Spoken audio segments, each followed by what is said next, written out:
করছে, আয়াত নাজিল করছে, উমরের বক্তব্যের উপর আয়াত নাজিল হয়ে গেছে, উমরের মেজাজ মতো আয়াত নাজিল হয়ে গেছে, উমর যা চাইছে আল্লাহ তা পাঠাইছে। ওগো নবীজি আয়াতটা শোনায়া দেই। এখন যে আয়াত নাজিল হইল, আল্লাহ বলেন ওয়ালা তুসাল্লি আলা আহাদিন মিনহুম মাতা আবাদান ওয়ালা তাকুম আলা কবরি। আল্লাহ বলেন ওয়ালা তুসাল্লি, পয়গম্বর ভবিষ্যতে, আগামীতে, নেক্সট টাইমে, পরবর্তী সময় আর কোনদিন মুনাফিকের জানাজা আপনি পড়তে পারবেন না। সুবহানাল্লাহ। উমর কি চাইছিল মুনাফিকের জানাজা যেন না হয় গো, কিন্তু নবী বলছে মুনাফিকের জানাজা নিষেধ, এমন কোন আয়াত নাজিল হয় নাই, তাই আমি পড়াবো। আল্লাহ কয় উমরের কথাটাই আমার ভালো লাগছে, উমরের সিদ্ধান্তটাই চূড়ান্ত সিদ্ধান্ত। ওগো নবীজি আজকের পর থেকে ওয়ালা তুসাল্লি আলা আহাদিন মিনহুম মাতা আবাদান ওয়ালা তাকুম আলা কবরি, আজকের পর থেকে আর কোনদিন আপনি মুনাফিকের জানাজা পড়তে পারবেন না, মুনাফিকের জানাজা পড়বেন না, পড়তে পারবেন না। এখানে শেষ না, ওয়ালা তুসাল্লি আলা আহাদিন মিনহুম মাতা আবাদান ওয়ালা তাকুম আলা কবরি। আল্লাহ কয় শুধু জানাজা নয় গো, কবরের সামনে দাঁড়াইয়া আপনি নবী কোনদিন মুনাজাত করতে পারবেন না মুনাফিকের জন্য। জানাজা শুধু নয়, মুনাফিকের কবরের সামনে দাঁড়াইয়া মুনাজাত করতে পারবেন না। ওই যে উমর আল্লাহর কাছে বলছে, আল্লাহ আপনার বন্ধু বেঈমানের কবরের সামনে দাঁড়ায় যে দোয়া করতে চায়, আল্লাহ চিরতরে দোয়া বন্ধ করে দিল, চিরতরে মুনাফিকের জানাজা বন্ধ করে দিল। এই যুবক ভাইরা, এটা হলো উমর। উমরকে বলা হয় মেজাজে ওহী। আর এই আয়াত থেকে একটা শিক্ষা আছে, কিয়ামত পর্যন্ত যত মুনাফিক মারা যাবে, উম্মতি মুহাম্মদের দায়িত্ব হলো কোন মুনাফিকের জানাজায় কোন মুসলমান যেতে পারবে না। কোরআন নাযিল হয় তার বিশেষ কোন প্রেক্ষাপটে, কিন্তু হুকুম থাকে কিয়ামত পর্যন্ত।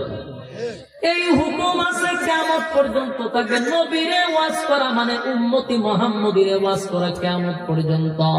আমরাও কোনদিন মুনাফিকের জানাজায় যাব না, মুনাফিকের জন্য দোয়া করব না, মুনাফিকের কবরের সামনে দাঁড়াবো না, মুনাফিকের জানাজায় যাব না। কারা কারা রাজি? হাত তুলে দেখা। রাজি না আপনারা? মুনাফিকের জানাজায় যাবেন? কথা হয় না? আজকের পর থেকে মুনাফিকের জানাজা পড়বেন না, মুনাফিকের কবরের সামনে যাইবেন না। এটা হলো আল্লাহর বিধান, আল্লাহর হুকুম। যদি আপনি অমান্য করেন, আপনিও বেঈমানের কাতারে, ঠিক কিনা? হযরত ওমর সাধারণ কোন সাহাবী নয় গো। আমি শুধু আপনাদেরকে জানানোর উদ্দেশ্য হলো উমরের মেজাজ মতো আয়াত নাযিল হয়, এটা আপনাদের জানা দরকার। তাই আমি আপনাদেরকে বলে বুঝাইলাম, উমর সাধারণ কোন সাহাবী না।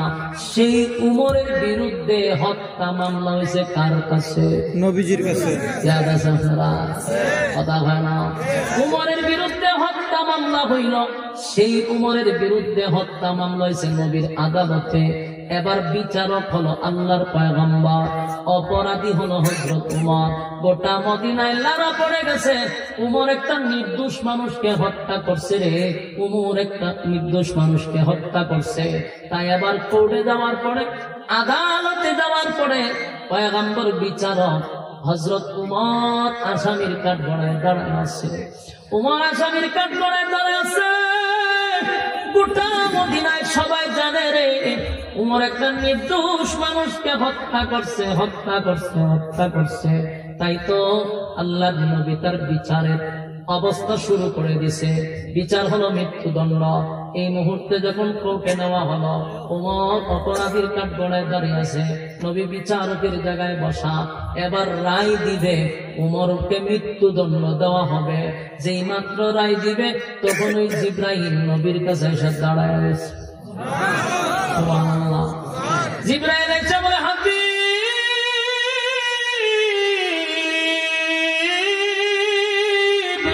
আপনি হলে মাঝখানে দরকার কি? উকিল দরকার, কথা হয় না? একজন ব্যারিস্টারের দরকার। আপনি যেহেতু বিচারক, ওমর হলো আসামি, একজন উকিলের দরকার। তাই আল্লাহ বলেন এই মামলা আল্লাহ নিজেই লড়বেন। আল্লাহ উমরের পক্ষে উকিল হইয়া মামলা লড়বে। আরো জোরে বলেন আল্লাহু আকবার, আরো জোরে বলেন আল্লাহু আকবার। ঈমানের আওয়াজ দিয়ে বলেন আল্লাহু আকবার। সাধারণ কোন সাহাবী লাগো, আল্লাহর নবী বিচারক, আর আল্লাহ কয় আমি নিজে উকিল। উমরের মামলা আমি আল্লাহ লড়ব। আপনি বিচারক, আমি আল্লাহ উকিল, আবার মামলা লড়ি। বলুন আল্লাহ যদি উকিল হয়ে মামলা লড়ে, এই মামলা কি উমর হারবে? কথা হয় না? আল্লাহ তখন এই ঘটনার কেন্দ্র করে উমরকে যখন নবী রায় দেবে মৃত্যুদণ্ড, আল্লাহ এই মুহূর্তে উকিল হইয়া আয়াত নাজিল করে সূরা নিসার 65 নম্বর আয়াত। এতক্ষণে বুঝছেন আয়াত কেন নাজিল হয়েছে? কথা হয় না? শুরুতেই বলছি আয়াতটা কেন নাজিল হলো, কোন কারণে নাজিল হলো, শুধু কারণটাই ওয়াজ করব। এই 65 নম্বর আয়াত সূরা নিসার 65 নম্বর আয়াত এই কোর্টে নাজিল হয়। আল্লাহ তখন বলেন ফালা ওয়া রাব্বিকা লা ইউমিনুনা হাত্তা ইউহাক্কিমুকা ফীমা শাজারা বাইনাহুম সুম্মা লা ইয়াজিদু ফী আনফুসিহিম হারাজান মিম্মা قضيت ويسلموا تسليما। এই আয়াতে কারিমা নাযিল হয় আল্লাহ স্পষ্ট ঘোষণা দেয় ফালা ওয়া রাব্বিকা, ফালা ওয়া রাব্বিকা। আল্লাহ এই আয়াতের শুরুতে কসম করে ফালা ওয়া রাব্বিকা, আপনার রবের কসম, আপনার রবের কসম। আল্লাহ নবীরে বলে পয়গম্বর আপনার রবের কসম, আপনার উমর কোন নির্দোষ মানুষকে হত্যা করে নাই, উমর একটা দোষী মানুষকে হত্যা করছে। সারা মদিনা জানে গো আমার নবীর সাহাবী হযরত উমর একটা নির্দোষ মানুষকে হত্যা করছে, কিন্তু আল্লাহ আয়াত নাজিল করে কসম করে বলে ফালা ওয়া রাব্বিকা, আপনার রবের কসম, আপনার উমর কোন নির্দোষ মানুষকে হত্যা করে নাই, উমর জানে মারছে, একটা দোষী মানুষকে মারছে। এবার আল্লাহ বলেন ফালা ওয়া রাব্বিকা লা ইউমিনুনা হাত্তা ইউহাক্কিমুকা ফীমা শাজারা বাইনাহুম সুম্মা লা ইয়াজিদু ফী আনফুসিহিম হারাজান মিম্মা কাদাইতা ওয়া ইউসাল্লিমু তাসলিমা। আপনার সামনে যে লোকটার আপনি বিচার করবেন সবাই জানে লোকটা নির্দোষ, উমর হত্যা করছে। আমি আল্লাহ কসম করে কই ফালা ওয়া রাব্বিকা, এই লোকটা আল্লাহ আপনার রবের কসম করে বলি লোকটা নির্দোষ ছিল না। যে লোকটা নিজের দাবি করে ইমানদার, যে লোকটা নিজের সমাজের মানুষের কাছে পরিচয় দেয় আমি একজন মুসলমান, আমি একজন ইমানদার, আমি একজন আল্লাহওয়ালা, কিন্তু যার চেহারার দিকে তাকাইলে বোঝা যায় একজন মুসলমান, মাথায় টুপি, মুখে দাড়ি, পাঞ্জাবি, পাগড়ি, সর্বদিক দিয়ে একজন ফেরেশতা বিবি, এমন একজন ব্যক্তি নিজের দাবি করে মুসলমান, কিন্তু এই লোকটার কাছে আপনি নবীর বিচার পছন্দ হয় না, আপনার তরিকায় চলতে ভালো লাগে না, আমি আল্লাহর হুকুম পালন করতে ভালো লাগে না। এরা সমাজে পরিচয় দেয় মুসলমান, কিন্তু আমি আল্লাহর আদালতে তারা মুসলমান না, তারা হলো মুনাফিক।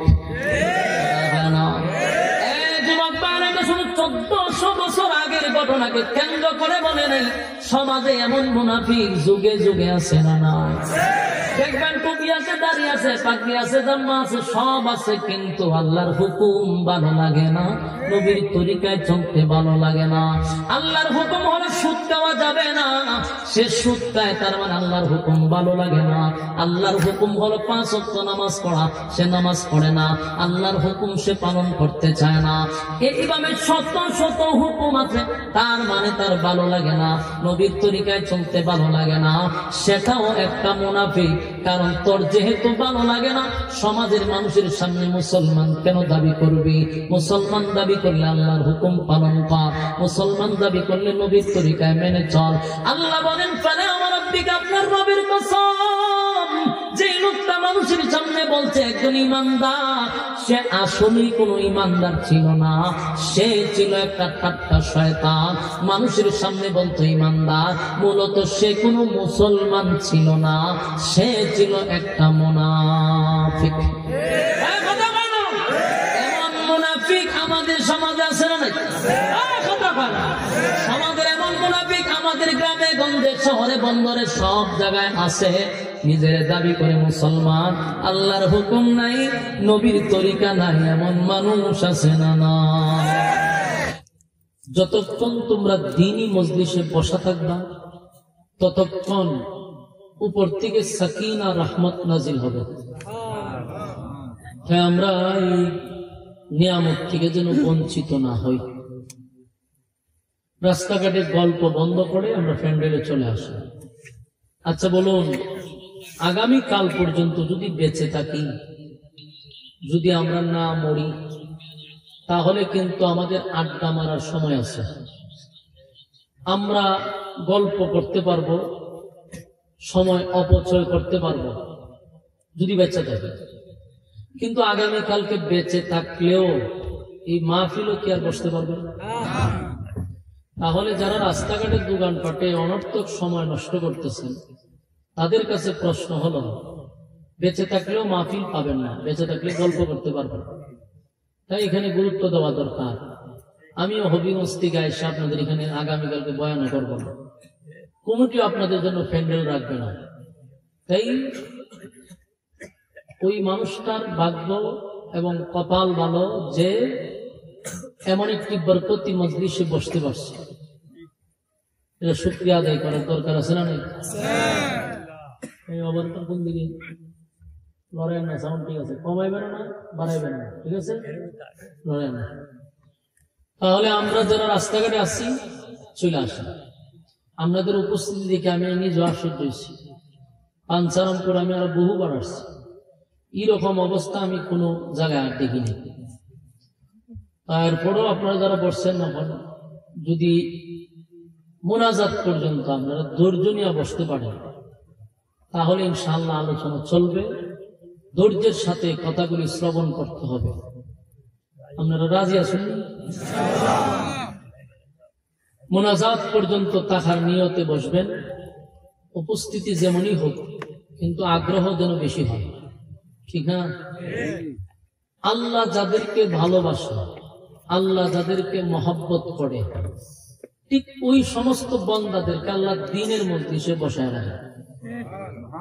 এটা কিন্তু আপনার বোঝা দরকার। আপনার যারা এখানে বসছেন, আল্লাহ যদি ভালো না বাসত, তাহলে এমন মজলিস আপনাকে বসায় রাখতো না, আপনার গল্পতে রাখতো, আড্ডাতে রাখতো।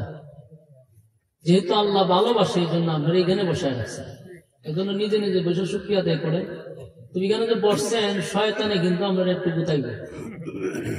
শয়তান কোন সময় চায় না যে আপনার আমল নামায় দুই একটা নেকি জমা হোক। সে আপনাকে বিভিন্ন ওসওয়াসা দিয়ে আপনাকে উঠানোর চেষ্টা করে। যখনই উঠবেন, বুঝবেন যে আমার উপরে শয়তানে বর করছে। কথা ঠিক নেই, নাহলে আমি উঠতেন না। আর কোরআন এমন একটি গ্রন্থ, যার আওয়াজ শুনলে কোন মুমিন বান্দা ঘরে বসে থাকতে পারে না। আমি কথাটা কি ভুল করছি? আপনারা যদি চুপ করে বসে রয়েছে, যার ভিতরে ইমান আছে, ইমানি জজবা আছে, এই লোকটা কোরআনের কথা শুনলে কি ঘরে বসে থাকে? সে তো চলে আসার কথা।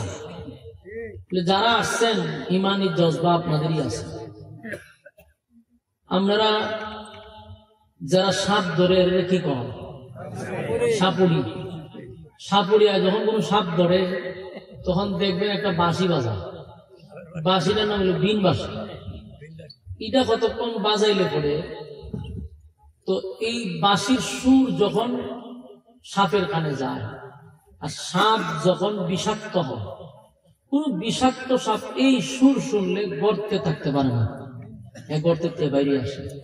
এই জন্য সাপুরিয়ায় বাঁশি বাজায়। এক সাপুরিয়ায় এক গর্তের কাছে গিয়া দাঁড়াইছে, দাঁড়াইয়া ইচ্ছা মতো বাঁশি বাজাইতেছে, কিন্তু সাপ তো আসে না। হের গেছে মেজাজ গরমে, গিরে সাপের গর্ত আছে, বাঁশিও বাজাইতেছে, সাপ আসে না কা। রাগের মাথায় একটা কুদাল লইছে, লইয়া গর্ত খনন করছে। কইরা গর্তের ভিতরে গিয়া দেখে 2 সাপ বসে রয়েছে। এখন গর্ত থেকে 2 সাপ দেখিয়া সাপুরিয়া হাসি মাসে। একজনে জিগা হাসস করে, কিয়ামত পর্যন্ত বাঁশি বাজাইল এই সাপ বাড়িতে না। তো কারণ কিটা? কারণ হইল একটা হইলো দুরা, আর একটা হইলো মাইটা দুরা। ওই 2 সাপ যদি কিয়ামত পর্যন্ত বাঁশি বাজায়, বাহির হবে কেন? বিষ নাই, জোরে কম কি নাই? বিষ নাই, বাঁশির সুরে কাজ করে না। তখন ঠিক নেই। ঠিক তেমনি ভাবে ইমানদার যে ব্যক্তি, যার ভিতরে ইমানি জজবা আছে, সে কোনদিন কোরআনের সুর শুনলে ঘরে বসে থাকতে পারে না। আবার অনেক মানুষ কোরআনের কথা শুই না, ঘরে চুপ করে বসে থাকে, লড়েও না। বুঝতে হবে এদের ভিতরে ইমানি বিষ নাই। বাস্তব না বাস্তব? আপনারা যারা বসছেন, আপনার ভিতরে বিষ আছে। এই জন্য মোনাজাত পর্যন্ত বসা দরকার। রাস্তাঘাটে, দোকান পাটে, বাড়িতে অনর্থক সময় নষ্ট করতেছেন। বছরে একবার এই যুবকরা অক্লান্ত পরিশ্রম করে দিনকে রাত করে একটা আয়োজন করছে। আমি মনে করি এলাকার মানুষ যুবকদেরকে সাধুবাদ জানানো দরকার। এরা চাইলে গানের কনসার্টও করতে পারত, কিন্তু এরা এগুলো না কইরা উলামায়ে কেরামদেরকে ইনভাইট করে আনছে। উদ্দেশ্যটা কি? এলাকার মানুষকে দিন বোঝানো, দিন শিখানো।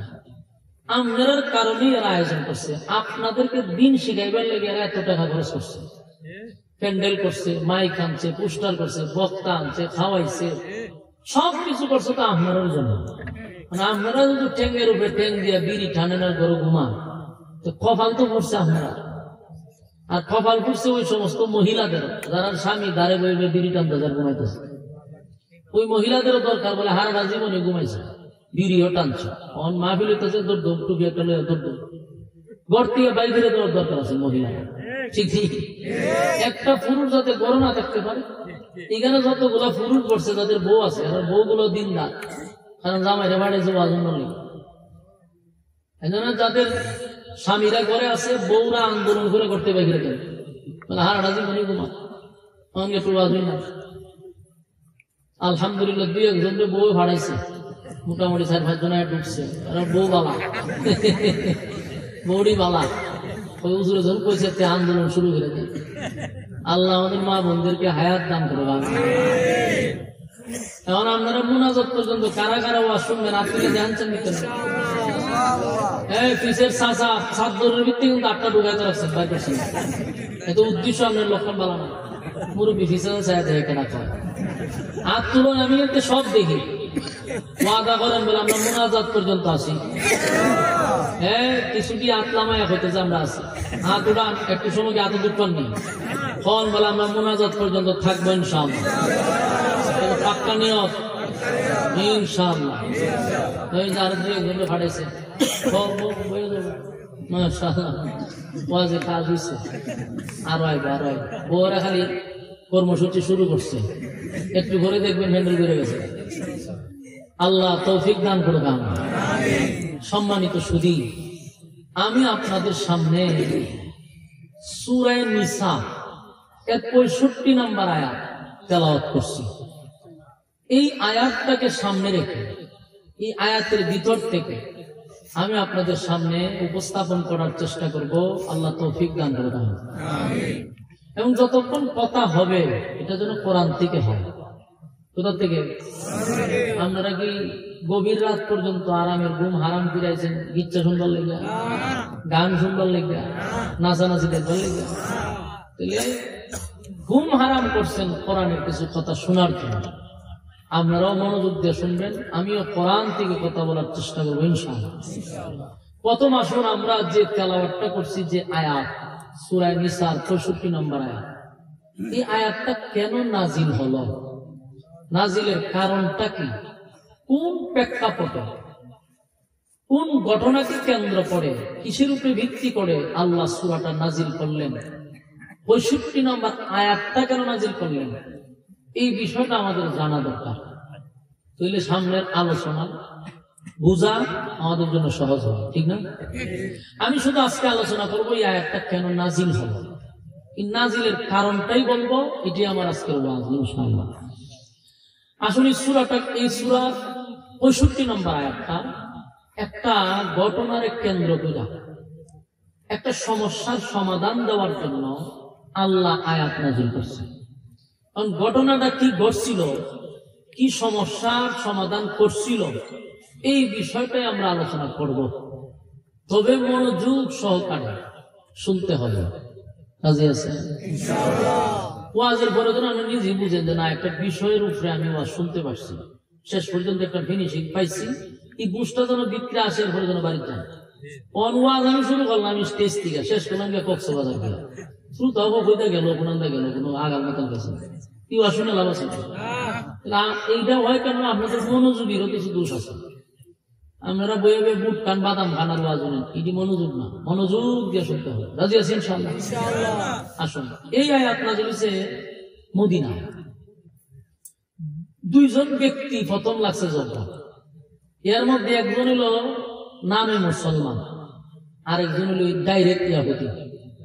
এই দুই ব্যক্তি রাস্তার মধ্যে লেগেছে ঝগড়া। লাইক দেখো, একটা পণ্য নিয়ে মনে করেন এই বোতলটা লই লাগছে ঝগড়া। নামদারি মুসলমান যে ব্যক্তিটা কয় এটা আমার, ইয়াহুদি কয় মাল এটা আমার। দুইজনে আমার আমার বলে কিয়ামত পর্যন্ত কেউ রইব না। এরা দুজনই দাবি যে এটা আমার। সকাল থেকে বিকাল পর্যন্ত ঝগড়া হয়েছে, কিন্তু কেউ কারো এটা দেয় না। রাস্তার মধ্যে একজনে কয় ভাই সাহেব, সকালে বাজারে যাওয়ার সময় দেখছিলাম আপনারা লাগছিলেন ঝগড়া, আর এখন বিকাল হয়েছে, মাল তো আর ফেরত গেছে না, কিন্তু ঝগড়া তো আর শেষ হয়েছে না। আপনারা যে ভাইছিলাম এটা রাস্তার মধ্যে করতেছেন, এটা তো একটা সমাধান হওয়া দরকার। সবাই কথা তো সত্য, এটা তো সমাধান হইতেছে না। কেন সমাধানই তো করছে? সমাধান করতে গেলে একজন বিচারক রাখতে হবে। বিচারকে যে রায় দেয়, ওই রায় দুইজন আমি একজন মাইনে নিতে হবে, আমরা মাইনে নিব। বিচারক দাবি করে। যে ব্যক্তি মুসলমান দাবি করে, এ হয় বিচার যদি করতে হয়, তাহলে রাসূল সাল্লাল্লাহু আলাইহি সাল্লাম যেহেতু দেশের রাষ্ট্রনায়ক, আমরা উনার কাছে বিচারটা লয়ে যাব। সুবহানাল্লাহ। এখন তখনকার যুগে বিচারক ছিল আমাদের রাসূল। উনি দেশের রাষ্ট্রনায়ক ছিল, দেশের প্রেসিডেন্ট ছিল। কথা কি বুঝতেছেন? রাসূল কি ছিল? বলুন, রাসূল কি ছিল? প্রেসিডেন্ট ছিল। আবার কোন রাসূল কি ছিল? কেন পাইছি জানেন? আনাটা জীবন আপনার ওয়াজ হচ্ছেন, রাসূল গরিব আছেন, ভেড়ো ভাত্তর আছেন, এই ওয়াজ আর কত উঠতেন। সারাটা জীবন হচ্ছেন নবী মাটির ঘুমাই দিচ্ছে, ভেড়ো ভাত্তর আছেন। এইগুলা কইয়া কইয়া নাস্তিক গুলারে দিচ্ছেন তো সুযোগ কইরা। নাস্তিককে কিছু শুনলে কয় ইসলাম মানেই হলো গরিব, ইসলাম মানেই হলো দরিদ্র। আপনারা এই ওয়াজ হারা যেমন আমরা মৌলবী কিছু লাল বাতি লাগাইয়া আইয়া এই ওয়াজ করে যায়। কিন্তু আমাদের বোঝা দরকার রাসূল যে ধনী আছেন, এই ওয়াজ কেন করে না? এটা সবচেয়ে আফসোস লাগে এবং আশ্চর্য লাগে। রাসূল দেশের প্রেসিডেন্ট ছিল, হে এই ওয়াজ না করে খালি ভেড়া ভাত করেছে। এগুলা করে রাসূল কি উপরে তুলতেছে না নিচে নামাইতেছে? আল্লাহ ভাই, আমি আপনার ধনী বানিয়েছি, আমি আপনার দেশের প্রেসিডেন্ট বানিয়েছি, বাদশাহ ছিল দেশের বাদশাহ রাসূল। আর আমরা কম ফেডো ভাত্তর বানছে, ফেডে কিটা ছিল, এটা তো একটা সময় ছিল। এই ওয়াজই খালি ভালো লাগবো, পরের বিষয়টা যে রাসূল দেশের প্রেসিডেন্ট, এই বিষয়টা হাত দেয় না। এখন ঘটনাটা হলো এই ওয়াজের দ্বারা কি প্রভাব পড়ছে আপনাদের 1 মিনিটে শোনাই। যখন কোন আলেমরা রাজনীতি করতে যায়, কোন আলেমরা যখন প্রার্থী হিসেবে দাঁড়াইতে যায়, কিছু নামদারি মুসলমান, এইগুলার আমি মুসলমান বলি না, এগুলো নাস্তিকের গ্রাণ আছে এদের শরীরে। এরা উঠতে কয় হুজুররা মসজিদও থাকবো, মাদ্রাসা থাকবো, ওয়াজ করবো, এরা গেলে রাজনীতি করে হয়নি। কেন কয় জানেন? ওই যে আমদার মৌলবীরা ওয়াজ করে যে নবী গরিব আছে, পেড়া ভাত্তর আছে, এই নাস্তিকের কারণে নবী যেহেতু গরিব আছে, হুজুরও গরিব থাকবো, হুজুর ঘেরে তো নিত, এই ওয়াজ করে এই জায়গা টানছে। অথচ হ্যাঁ জানে না যে আমার রাসূল দেশের বাদশাহ ছিল, আর হুজুররা রাজনীতি শিখছে রাসূল থেকে। হুজুররা রাজনীতি করতে শিখছে। এই জন্য আলেমরা রাজনীতি করলে দেশে কোনো দুর্নীতি থাকতো না। আলেমরা রাজনীতি করলে দেশের টাকা বাহিরে পাচার হতো না, দেশ লুটপাট হতো না। দেশে জানা বেবিচার বাড়ত না, মানুষের হক নষ্ট হইত না, গুম হত্যা এভাবে বাড়ত না, 4 বছরের শিশু থেকে নিয়ে 80 বছরের বৃদ্ধা ধর্ষণ হতো না। একমাত্র কারণ হলো সুর বাটপার বদমাশগুলি রাজনীতি আসনে বসে গেছে। এই কারণে দেশের সম্পদ বাহিরে গেছে, বেগম পাড়ায় বাড়ি হয়েছে। তো এখন তো রাজনীতি করে ওদের দেখেন, আমরা রাজনীতি করেন, রাজনীতি কি বালা মানছে করে কই গেছে রাজনীতিরা চিন্তা করে। মানুষের মুখে একটা ডায়লগ হয়ে গেছে, রাজনীতি কি বালা মানুষ করে। তার মানে রাজনীতি যদি করে এটা কি বাটপার শিকার বদমাশ। এই রাজনীতিটা তো, রাজনীতি কি আসলে খারাপ জিনিস? রাজনীতি আমার আসল করে গেছে। এই খারাপটা করলো কেন, খারাপ করলো কেন, এই বিষয়টা আমাদের বোঝা দরকার।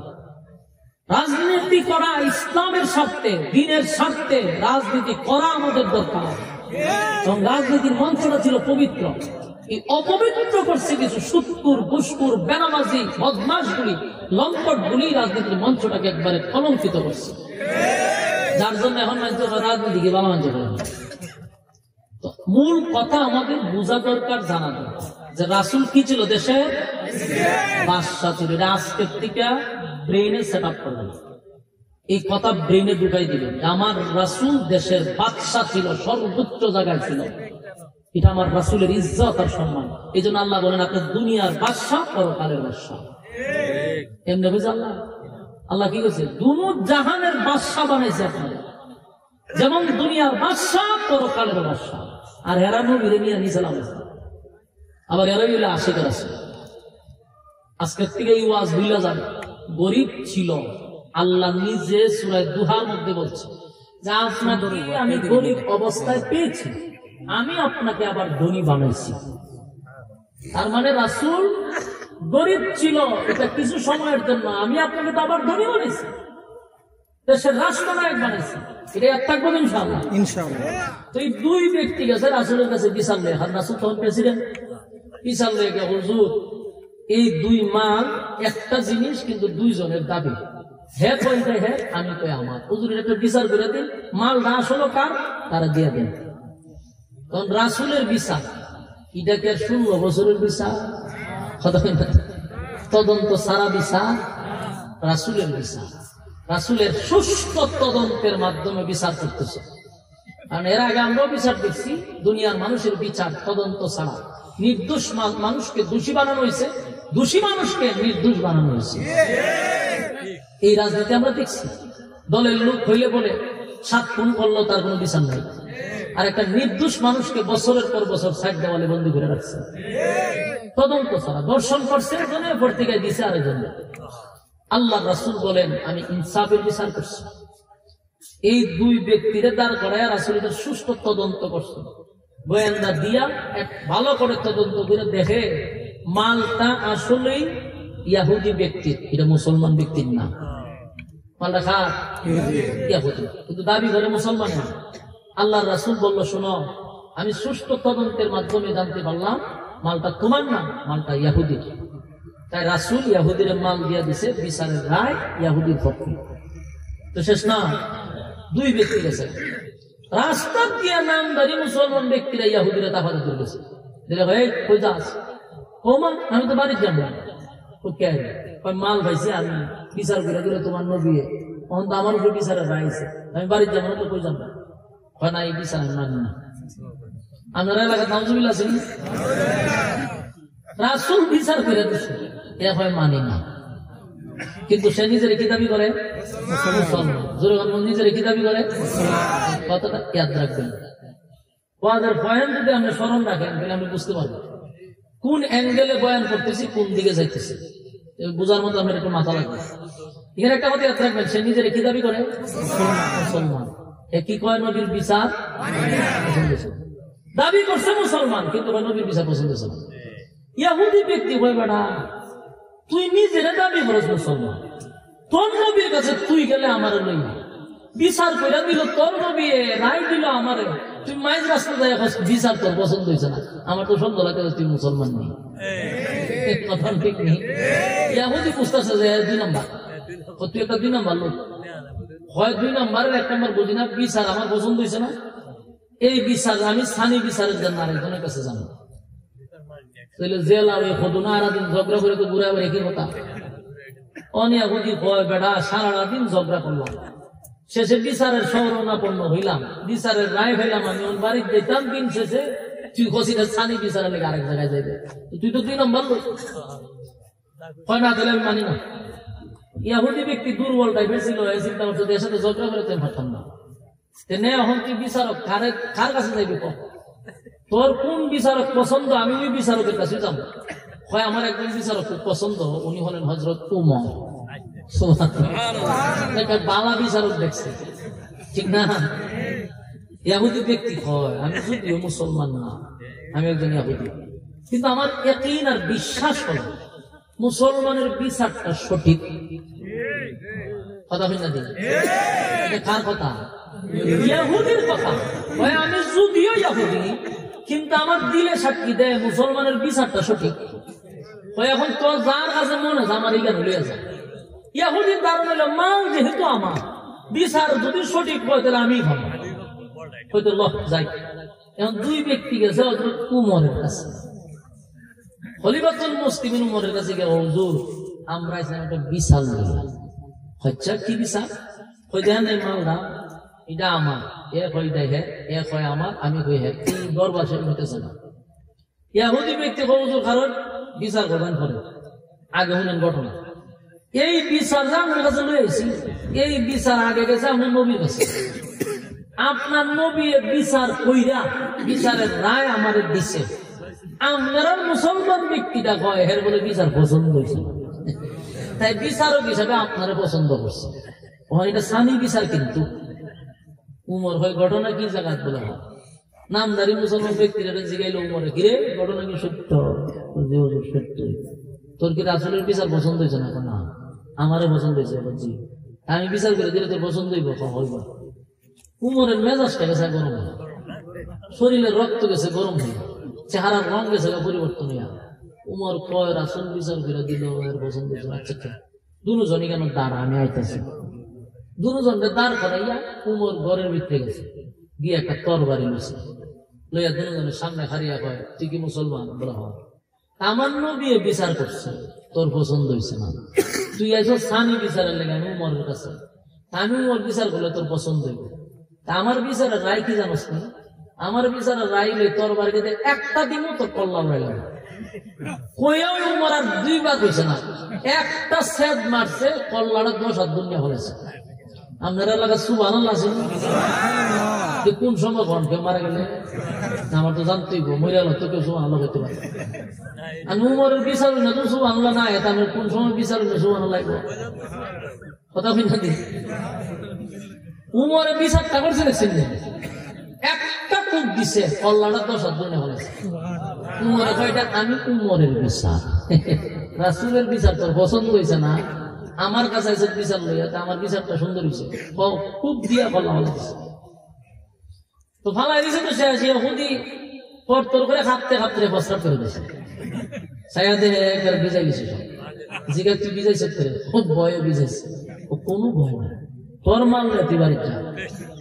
ইয়াহুদি মাল লইয়া নিজের জান বাঁচাইছে, ইয়ানফসি পড়তে পড়তে বাড়ির দূর গেছে, বিচার শেষ না, ঝামেলা তো শেষ, কিন্তু আসলে ঝামেলাটা শেষ হয়েছে।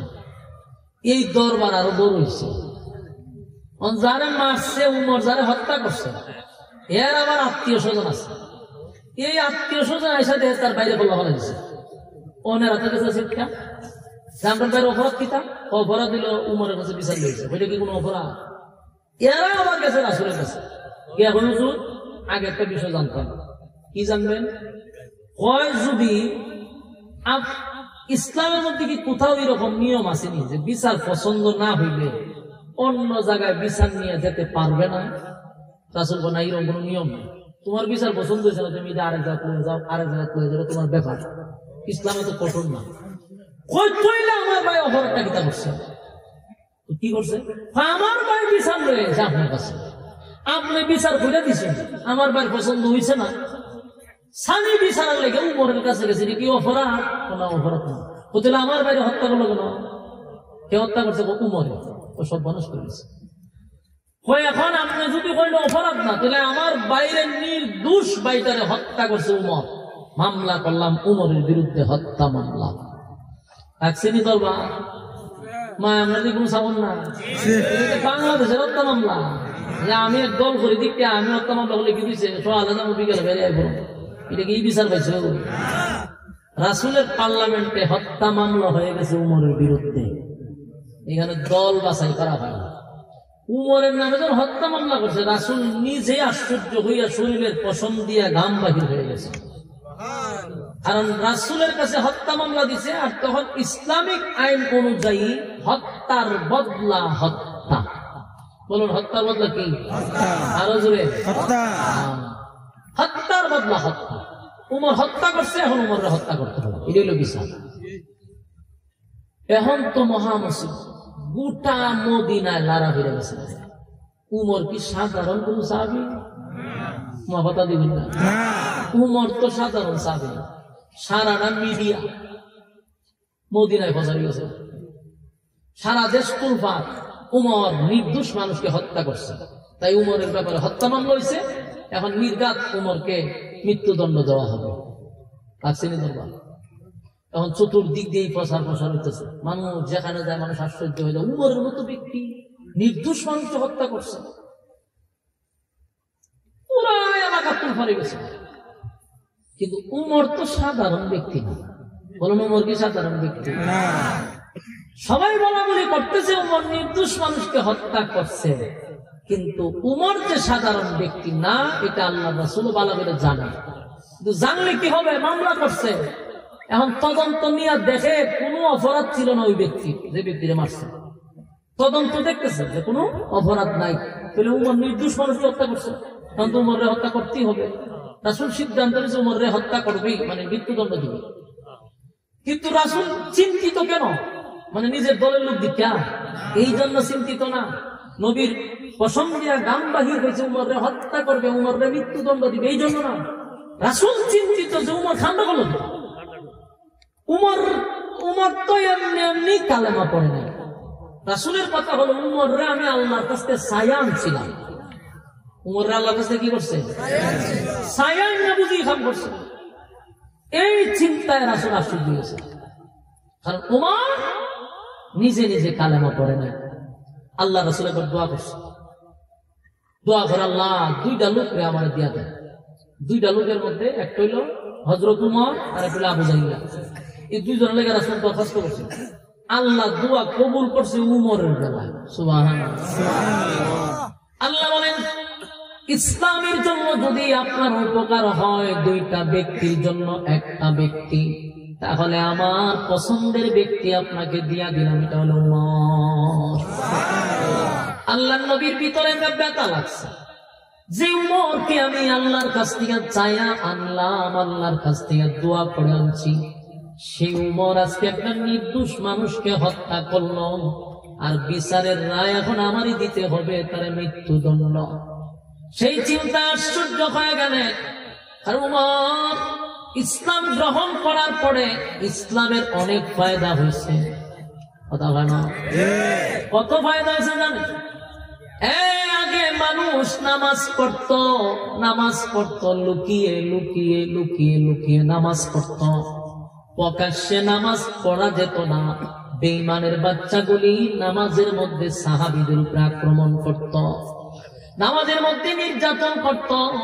তাই তো প্রকাশ্যে কেউ ভয়ে নামাজ পড়তো না। হযরত ওমর যেদিন কালেমা পড়ল, তাকায়া দেখে মানুষগুলি আল্লাহর হুকুম পালন করে লুকিয়ে লুকিয়ে। হযরত ওমর বলেন, পয়গম্বর নামাজ দে পড়তেছে আপনার সাহাবীরা, এই নামাজের হুকুম দিছে কে? বলে আল্লাহ। নামাজ পড়াটা কি বলে ফরজ? ফরজ ইবাদত কেন লুকিয়ে লুকিয়ে পড়বেন গো? কোন কারণে ফরজ নামাজ আপনি লুকিয়ে পড়বেন? আপনার সাহাবীরা কেন লুকিয়ে পড়বে? আল্লাহর নবী বলেন, এখনো ইসলামের প্রচার প্রসার আমি প্রকাশ্যে করতে পারি না, কারণ আমার সাহাবীদের উপরে তারা নির্যাতনের স্টিমরোলার চাপায়া দেয়। তারা আমার উপরে আক্রমণ করে, আমার সাহাবীদের উপরে আক্রমণ করে। এই জন্য আমি প্রকাশ্যে তাদেরকে নামাজ পড়ার অনুমতি দেই নাই। পড়ুক লুকিয়ে লুকিয়ে, অসুবিধা নাই। হযরত ওমর বলে, হুজুর এতদিন ওমর কালেমা পড়ে নাই, আজকের থেকে ওমর কালেমা পড়ছে, আপনার একজন সাহাবী, আমার আপনি বক্তব্য দেওয়ার একটা অনুমতি দেন। আল্লাহর নবী অনুমতি দিল। হযরত ওমর তরবারিটা হাতে লইয়া মক্কার অলিতে গলিতে ঘুরে আর বক্তব্য দেন। এই মক্কাবাসীরা শুন, এতদিন নবীর অনুসারীরা লুকিয়ে লুকিয়ে নামাজ পড়ছে রে, এতদিন আল্লাহর ইবাদত লুকিয়ে লুকিয়ে করছে, আল্লাহর একটা হুকুম লুকিয়ে করছে। আজকের থেকে আমি উমর কালেমা পড়ছি, আমি তোদের সামনে আমি ঘোষণা দিচ্ছি, আজকের পর থেকে আমি নামাজ পড়ব প্রকাশ্যে, সাহাবীরা নামাজ পড়বে প্রকাশ্যে, নবী নামাজ পড়বে প্রকাশ্যে। কেউ যদি বাধা দিতে আসবি তাহলে জেনে রাখ, তোদের সন্তানগুলিকে যদি তোদের সন্তানগুলিকে যদি এতিম করতে চাস, তাহলে আমি উমরের তরবারির নিশায় ওপেন ঘোষণা দিতেছে। সুবহানাল্লাহ। মক্কা নগরীর অলিতে গলিতে দাঁড়ায় বলেন, এই মক্কার লোকেরা শুন, এতদিন লুকিয়ে লুকিয়ে সাহাবীরা নামাজ পড়ছে, আজকের থেকে আমি উমর কালেমা পড়ছি, ওপেন ঘোষণা, আয় আমার তরবারির নিচে আয়, কার সন্তান এতিম করতে চাস আয় দেখি বাড়াবে, কার স্ত্রী বিধবা করতে চাস আয়, আমি উমরের তরবারির নিচে প্রকাশ্যে নামাজ পড়ব, কে বাধা দেয় আমি উমর দেখব। আবু জাহিল আসিল ঘরের ভিতরে, হে মনে করছে কেনাই রে বক্তব্য দেয়, হেও একটা তরবারি লেবেছে, বাইরে গেছে উমর আবার দৌড়টা করে নিতে করছে, সব বনাস। আবু জাহিল উমরের দিকে এক দৌড়ে করবো, সব বনাস মাথা ফালা দিবে, আর উমরের তরবারি চলে আগে কথা হয়, আগে মারে পরে কথা হয়। উমরের কাছে যাইতে মানুষ ভয় পাইত। আরো আশ্চর্য শুনে, উমর যেই রাস্তা দিয়া হাঁটতো শয়তান ভুলেও এই রাস্তা দিয়া যাইত না। এটা সবচেয়ে আশ্চর্য কথা, কারণ শয়তান এমন কোন লোক নাই যার কাছে থাকে না, শয়তান এত মারাত্মক।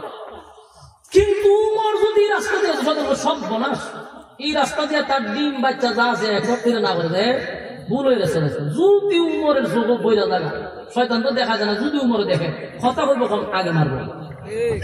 এখন উমর যে রাস্তা দিয়ে যাইতো শয়তানও যাইতো না, তাই মক্কার মানুষ উমরের এই বক্তব্য শুনে ভয় পেয়ে যাবে, সর্বনাশ। ইসলামের প্রথম নামাজ প্রকাশ্যে পড়া হয় হযরত উমর ইসলাম গ্রহণ করার কারণে, তাই উমরের সম্মান আর মর্যাদা এটা অনেক উপরে। আমি শুধু আপনাদেরকে উমরকে পড়ছি না, এরপরে বিচার হইতেছি, ভালো করে উমররে চিনেন, এরপরে না বক্তব্য শুনতে। উমররে আপনারা চিনা দরকার, চিনা দরকার। উমর সাধারণ কোন সাহাবী না, এটা প্রথমে ইয়াদ রাখবেন। এমন আল্লাহর রাসূল নিজে বলছে, আমার পরে কোন নবী নাই, কোন রাসূল আসবে না, আমি খাতামুন নবিয়্যিন, আমার পরে কোন নবী রাসূল আল্লাহ দুনিয়ায় পাঠাবে না।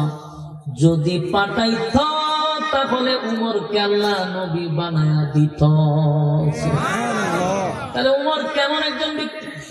উমর ইসলামের জন্য বড় কঠোর, ইসলামের ব্যাপারে উমরের কাছে কোনো ছাড় নেই। উমর এত গরম, এটা ইসলামের জন্য গরম। উমর অন্যায়কে প্রশ্রয় দেন। খলিফাতুল মুসলিমিন এমন একজন সাহাবী, যে উমরের মেজাজ মতো কোরআনের বহু জায়গায় আয়াত নাজিল হয়েছে।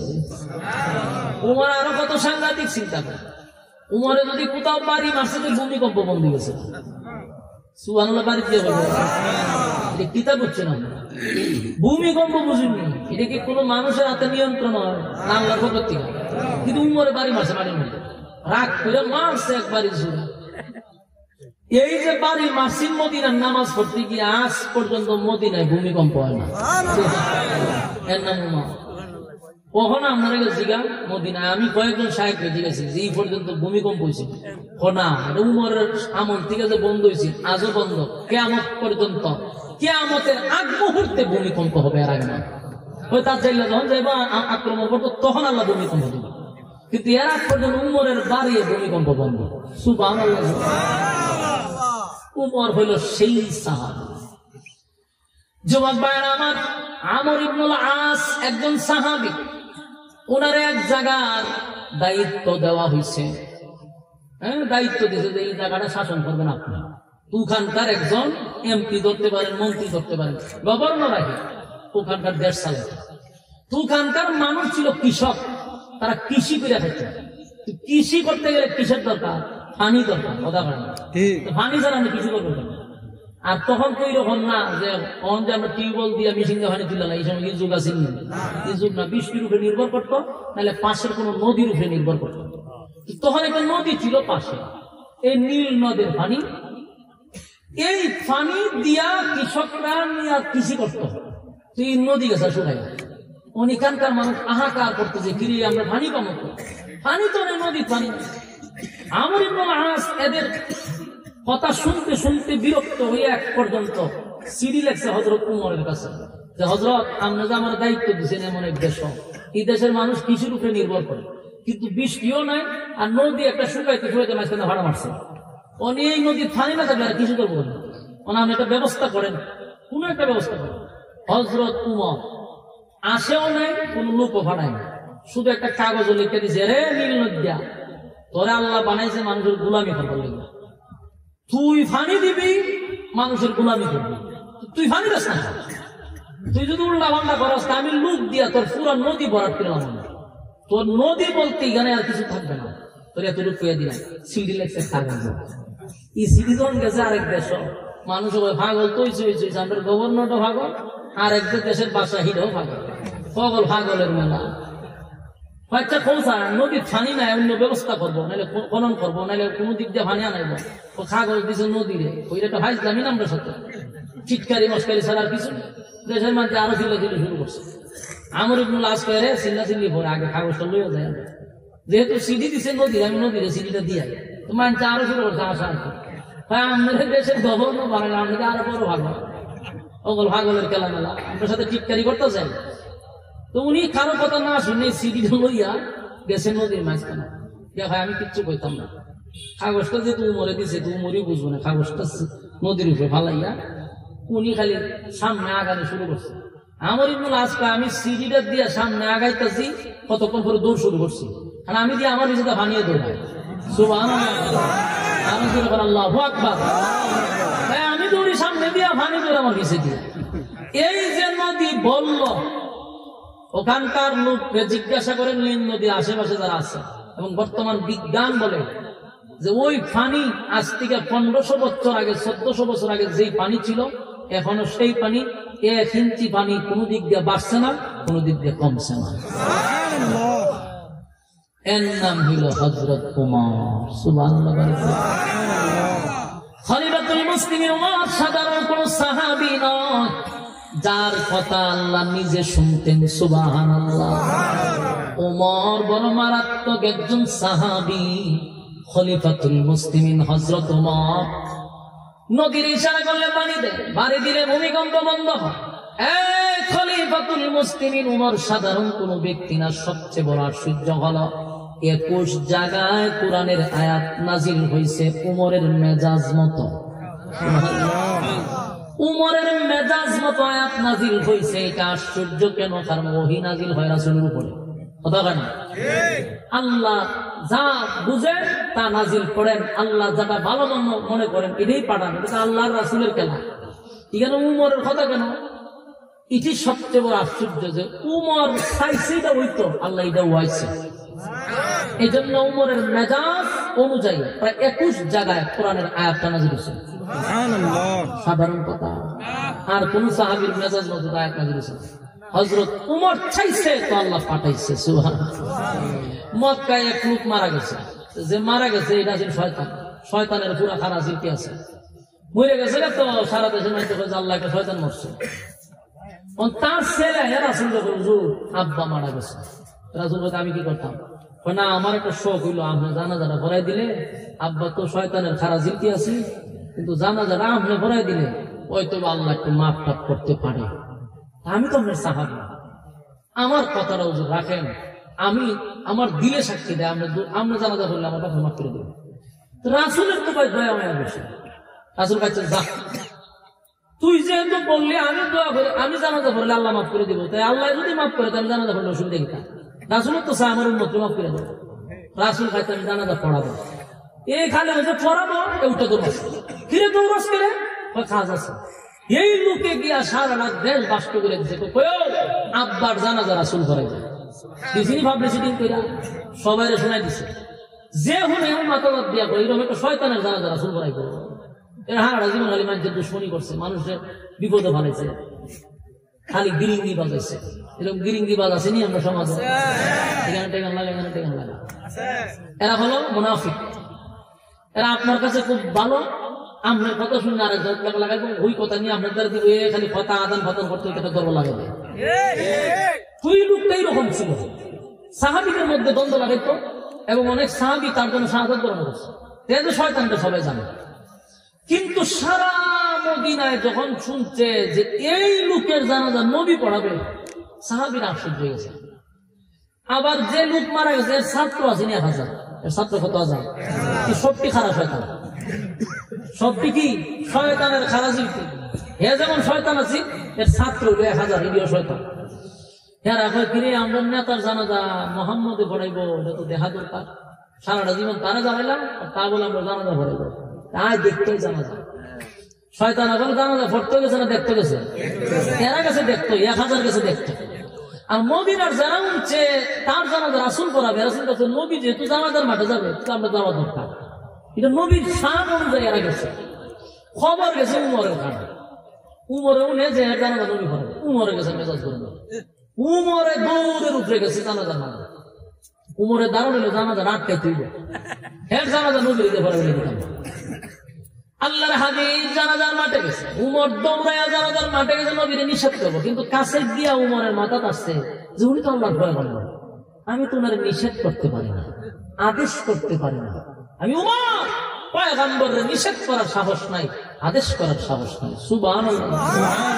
উমর কত শক্ত এবং কঠোর, কিন্তু নবীর কাছে গেলে নরম, মোমবাতির মতো নরম। গেছে গিয়ে আবার সভ্য না, আমি যদি নবীর বলি নামাজ পড়াই না, তাহলে আমি নবীর প্রতি নিষেধ করলাম, আমার কেউ অনুমতি দিল নবীরে নিষেধ করা? উমরের মনের ভিত্তি ডাকছে, কিন্তু কলিজা ফাইটটা যেতেছে যে এইরকম শয়তানের জানাজা নবী পড়াবে, এটাও বরদাস্ত করতে পারতেছে না। তাই হযরত ওমর আসমানের দিকে তাকাইয়া চোখের পানি ছেড়ে কয়, আল্লাহ তোমার নবী না হইলে আমি ঠিকই জানাজায় বাধা দিতাম, খল্লা ফালায়া দিতাম, কিন্তু আল্লাহর নবীরে তো আমি নিষেধ করতে পারি না, আদেশও করতে পারি না, উনি আল্লাহর পয়গম্বর, কিন্তু আমি চাই না গো এত বড় শয়তানের জানাজা আপনার পয়গম্বরে পড়া। আল্লাহ, যে লোকটা জীবন আমার নবীর বিরোধিতা করছে রে, জীবনভর ইসলামের 12টা বাজাইছে, জীবনটা বর্ষে দুশ্মনী করছে, নবীর দুশ্মনী, আজকে তার জানাজা আমার নবী পড়াবে না, বরদাস্ত করতে পারি না, নিষেধও করতে পারতেছি না। উমর পাগলের মতো ঘুরতেছে। হঠাৎ করে উমরের মাথায় একটা আয়াত স্মরণ হয়ে গেছে। ওই আয়াতটা স্মরণ হওয়ার পরে উমর এখন জোরে জোরে জোরে জোরে আয়াত পড়া শুরু করছে। উমর চতুর্দিকে ঘুরে আর ইস্তাগফির লাহুম আও লা তাস্তাগফির লাহুম ইন তাস্তাগফির লাহুম 70 মাররাতান ফালান ইয়াগফিরাল্লাহু লাহুম ذلك بأنهم كفروا بالله ورسوله والله لا يهدي القوم الفاسقين.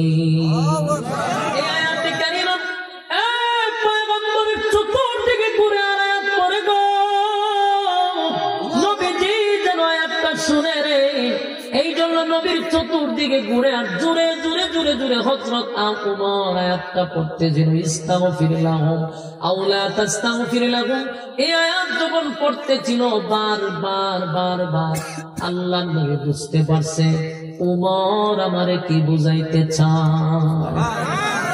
আল্লাহর নবী বুঝতে পারছে। এবার আল্লাহর নবী বলেন, উমর কি বুঝাইতে চাও আমি জানি।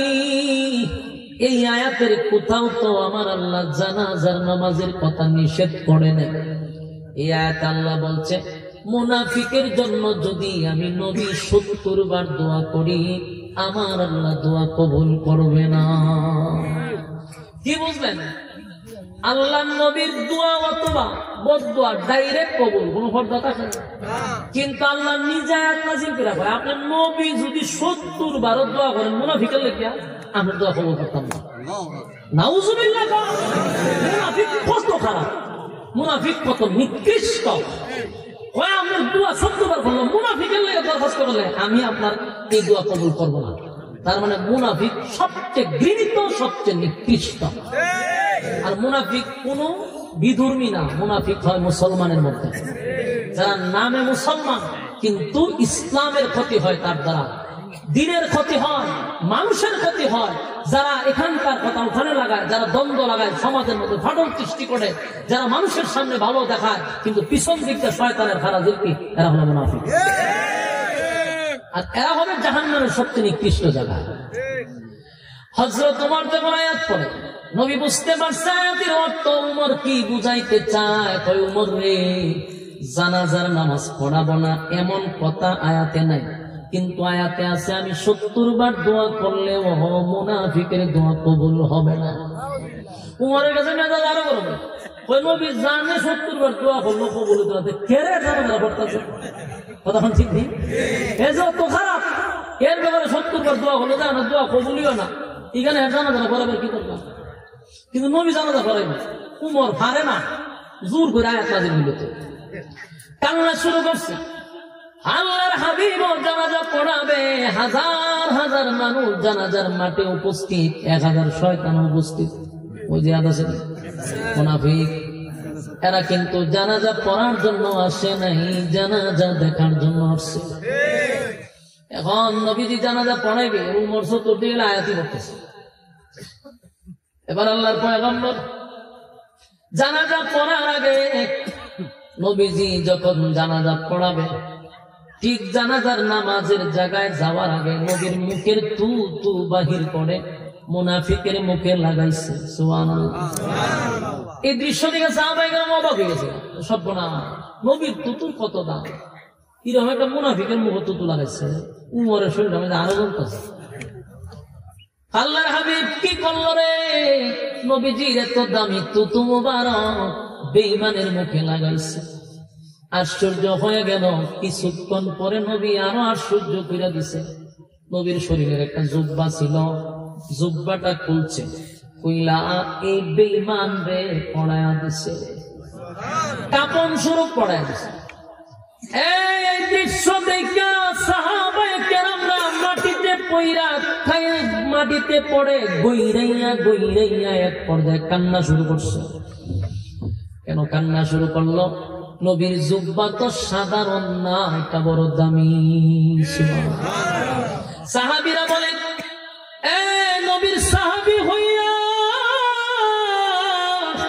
জুব্বা পাইলাম না, একটা বেঈমান মুনাফিক হইয়া কেমনে গো আমার নবীর জুব্বাটা পাইল?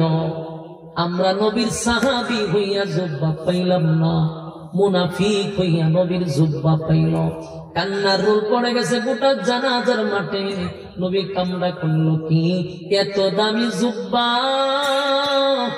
একটা মুনাফিকরে কাপন স্বরূপ পড়ায়া দিছে, নবীর মুখের তুথু লাগায়া দিছে। কান্নার রোল পড়ে গেল। হযরত ওমর আশ্চর্য হয়ে গেল, হায় রে, আমি তো ইসলাম জানাজা বন্ধ করার লেগা, এখন নবী তো এর থেকে বেশি আরো করে দিছে। এখন তো জানাজা পড়াইবো বড় কথা না, বড় হইলে জুব্বাও পড়াই দিছে, মুখের তুতু লাগাই দিছে। ঘটনাটা কি? হযরত ওমর পাগল হয়ে গেছে। কিন্তু নবী তখন সবাইকে শান্ত করে বলে, সাহাবীরা রে শুন, আমি কেন তারে তুতু লাগাইলাম, শুন আমি কেন তারে আমার জুব্বাটা খুলে কাপন পড়ায়া দিলাম। এর এক নাম্বার কারণ হলো বদরের যুদ্ধে আমার অসংখ্য সাহাবীরা শাহাদাত বরণ করছিল, তাদেরকে আমি দাফন করব, শরীরে কাপড় নাই। শাহাদাত বরণ করছে, তাদের শরীরে কাপড় নাই। অনেক সাহাবীরা নিজের জুব্বা খুলে খুলে খুলে খুলে সাহাবীদেরকে কাপন পড়ায়া দিছিল। কিন্তু এর মধ্যে একজন সাহাবী আমার চাচা, এই 7-8 জন যারা শাহাদাত বরণ করছে এর মধ্যে নবীর চাচা একজন। সবার তো কাপন পড়ায় দিল, কিন্তু চাচার শরীরে কাপন নাই।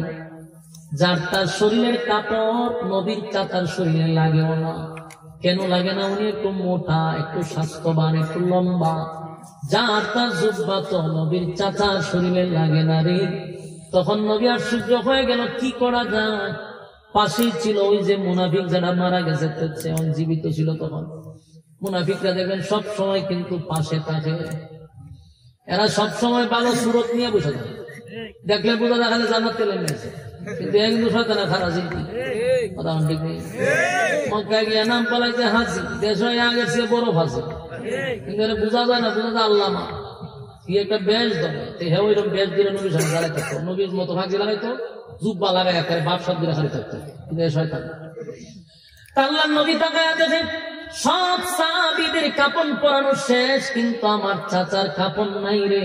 এমন লম্বা মানুষও নাই, মোটা মানুষও নাই। কিন্তু সে দাঁড়ায় চিন্তা করলো, এখন তো আমার পাঞ্জাবি তুলতেই বল, নাহলে তো আমি ধরা হব। কারণ হে লম্বা ছিল, সে মারা গেছে, এ লম্বাও মোটাও।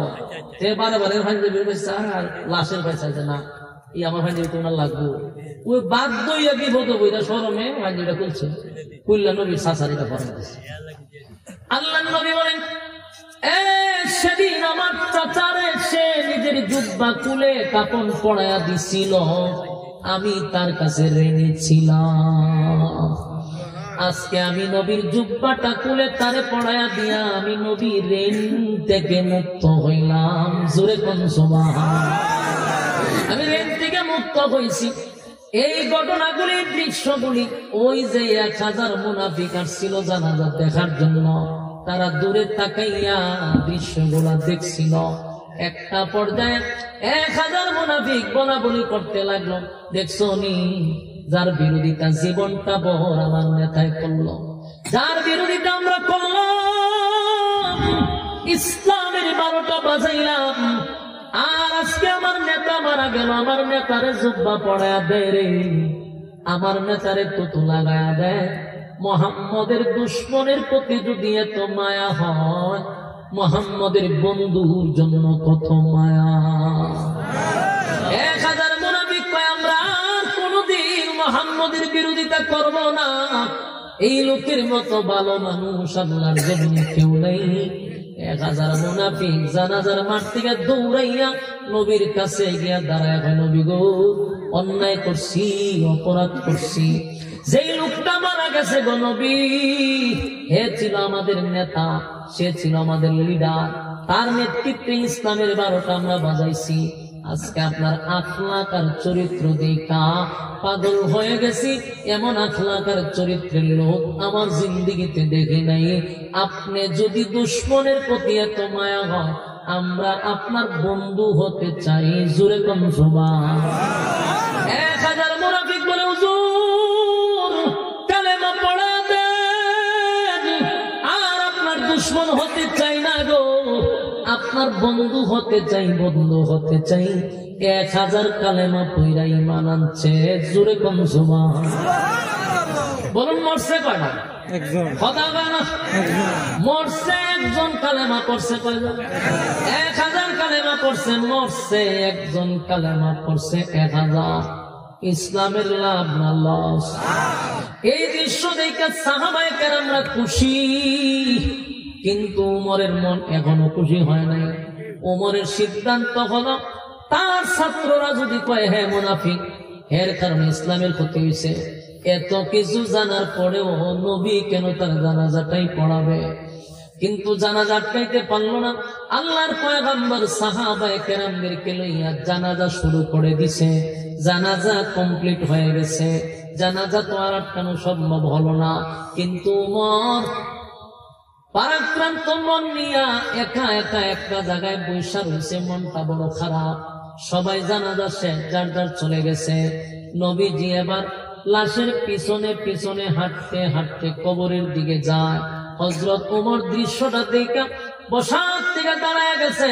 দাঁড়াইয়া এবার ওমর আর সহ্য করতে পারল না, ডাক দিয়া বলে, মালিক এতক্ষণ আপনার পয়গম্বর আমারে বলছে জানাজার কথা কোরআনে নাই, জানাজার নামাজের নিষেধ কোরআনে নাই, মেনে নিলাম, জানাজা আপনার বন্ধু পড়াইল, কিন্তু আপনি তো স্পষ্ট বলছেন মুনাফিকের জন্য দোয়া কবুল হবে না। 70 বার দোয়া করলেও আপনার বন্ধু মুনাফিকের কবরও কেন যায়? সেখানে গিয়েই তো আপনার বন্ধু দোয়া করবে, দোয়া না আপনি নিষেধ করলেন, নিষেধ করার পরে আপনার বন্ধু কেন মুনাজাতের জন্য যায়? আমি উমর বরদাস্ত করতে পারি না।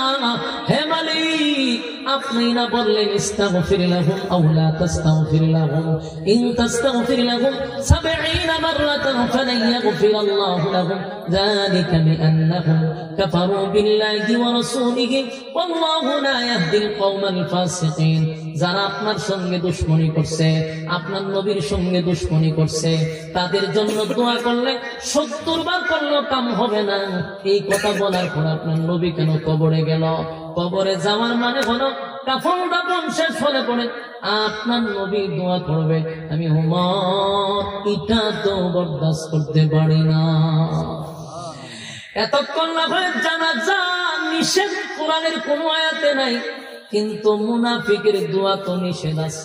আপনার নবী কেন গো মুনাফিকের জানাজা পড়ার পরে কবরে গেল?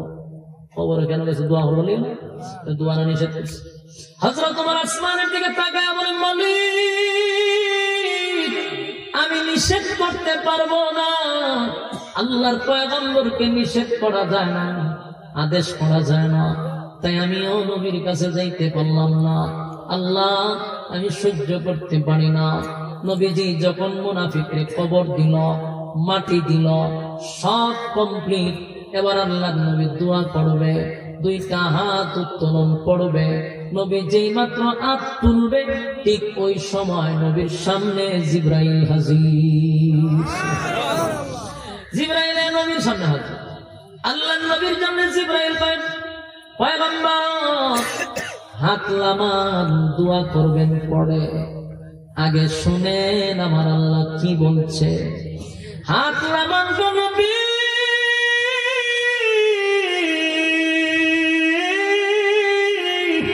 দোয়া করবেন না, দোয়া করবেন পরে, দোয়া করবেন পরে। আপনার উমরের সিদ্ধান্তটা আমার আল্লাহর কাছে বড় পছন্দ। একটা জবান বন্ধ রাখবেন, আল্লাহু আকবার। আরো জোরে বলেন আল্লাহু আকবার। ঈমানের আওয়াজ দিয়ে বলেন আল্লাহু আকবার। বুঝতেছেন, বুঝতেছেন উমর কারে কয়? আল্লাহ নিজে জিবরাইল পাঠাইয়া, জিবরাইল নিজে কয় আপনার উমরের সিদ্ধান্তটাই আল্লাহর কাছে পছন্দ, উমরের সিদ্ধান্তটাই চূড়ান্ত হয়েছে। জোরে কোন সুবহান। এবার জিবরাইল বলেন, হুজুর আমার আল্লাহ আয়াত নাজিল করছে, আয়াত নাজিল করছে, আয়াত নাজিল করছে। উমরের বক্তব্যের উপর আয়াত নাজিল হয়ে গেছে, উমরের মেজাজ মতো আয়াত নাজিল হয়ে গেছে। উমর যা চাইছে আল্লাহ তা পাঠাইছে। ওগো নবীজি আয়াতটা শোনায়া দেই। এখন যে আয়াত নাজিল হইল, আল্লাহ বলেন, ওয়ালা তুসাল্লি আলা আহাদিন মিনহুম মাতা আবাদান ওয়ালা তাকুম আলা কবরি। আল্লাহ বলেন ওয়ালা তুসাল্লি, ওয়ালা তুসাল্লি।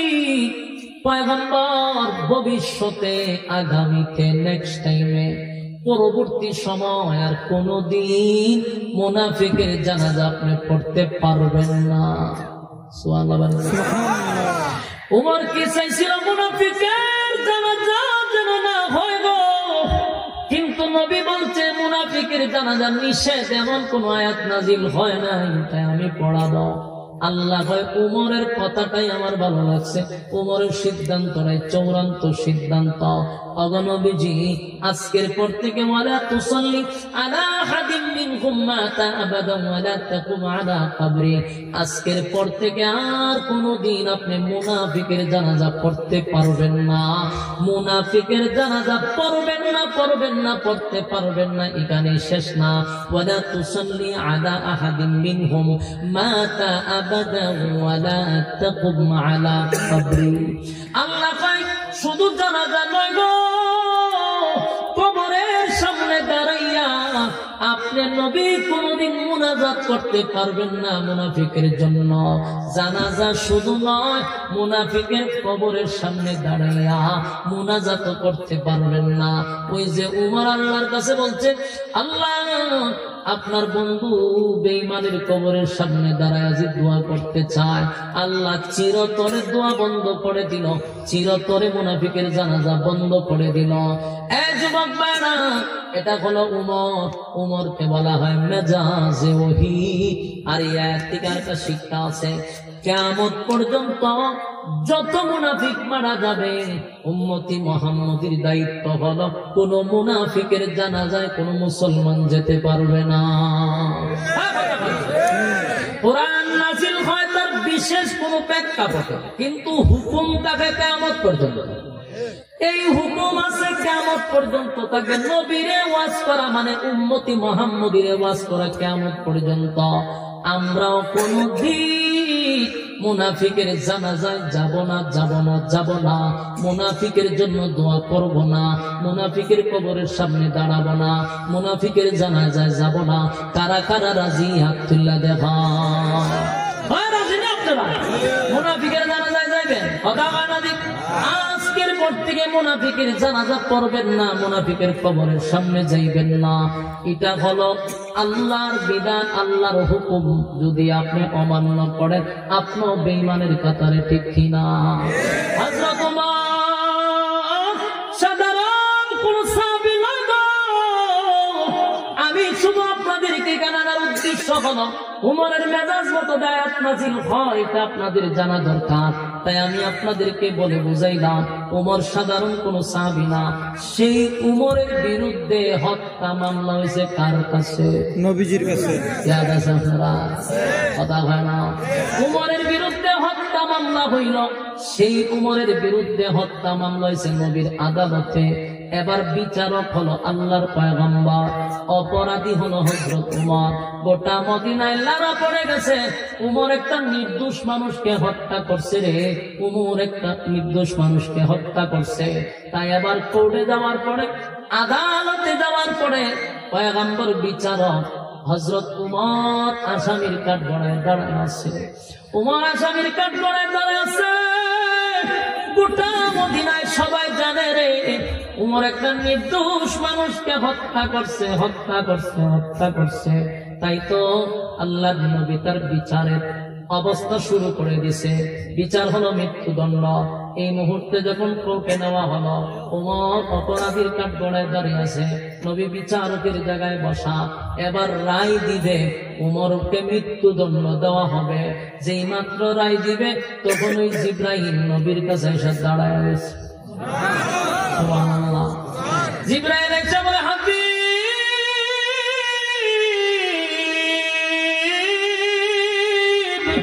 আপনি হলেন বিচারক, উমর হলো আসামি, মাঝখানে দরকার কি? উকিল দরকার। কথা হয় না? একজন ব্যারিস্টারের দরকার। আপনি যেহেতু বিচারক, উমর হলো আসামি, একজন উকিলের দরকার। তাই আল্লাহ বলেন, এই মামলা আল্লাহ নিজেই লড়বেন। আল্লাহ উমরের পক্ষে উকিল হইয়া মামলা লড়বে। আরো জোরে বলেন আল্লাহু আকবার, আরো জোরে বলেন আল্লাহু আকবার। এই ইমানের আওয়াজ দিয়ে বলেন আল্লাহু আকবার। সাধারণ কোন সাহাবী নয় গো, আল্লাহর নবী বিচারক। আর আল্লাহ ভাই, আমি নিজে উকিল, উমরের মামলা আমি আল্লাহ লড়ব। আপনি বিচারক, আমি আল্লাহ উকিল, আমার মামলা লড়ি। বলুন, আল্লাহ যদি উকিল হইয়া মামলা লড়ে, এই মামলা কি উমর হারবে? কথা হয় না? আল্লাহ তখন এই ঘটনার কেন্দ্র করে উমরকে যখন নবী রায় দিবে মৃত্যুদণ্ড, আল্লাহ এই মুহূর্তে উকিল হইয়া আয়াত নাজিল করে সূরা নিসার 65 নম্বর আয়াত। এতক্ষণে বুঝছেন আয়াত কেন নাজিল হয়েছে?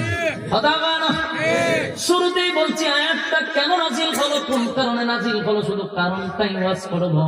এই 65 নম্বর আয়াত সূরা নিসার 65 নম্বর আয়াত এই কোর্টে নাজিল হয়।